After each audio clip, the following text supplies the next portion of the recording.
સેલા થી લઈ ચાંદખેડા સુધી સમગ્ર ક્ષેત્રમાં ગટરો ઉભરાતી હતી અને કેટલીક જગ્યાએ અઢી અઢી ફૂટ ઊંચું ગટરના પાણીના તળાવો પણ બન્યા હતા. દ્રશ્ય જોઈ સંસદ સભ્ય તરીકે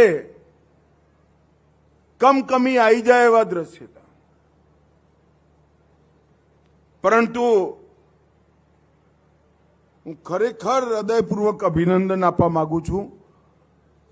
કુલ મિલાકર આ એસટીપી પ્લાન્ટ બધું પતી ગયા પછી લગભગ 400 કરોડ રૂપિયાનો ખર્ચો થશે અને 1200 mm, 1800 mm અને 2400 mm વ્યાસની પાઇપો આની અંદર વપરાય છે. હું અત્યારે ઉદ્ઘાટન કરીને આવ્યો એનું. ત્યાં આગળ થોડું ખાનું ખુલ્લું રાખ્યું હતું, મને બતાવ્યું ધોધની જેમ પાણી જાય, નદી જતી હોય એ રીતે ગટરનું પાણી જાય. આ બધું પાણી અવ્યવસ્થિત રીતે આ 15 લાખ લોકોના સ્વાસ્થ્ય સાથે ચેડા કરતું હતું અને એક સારું જીવન ના જીવી શકે એવું વાતાવરણ પણ બનાવ્યું હતું.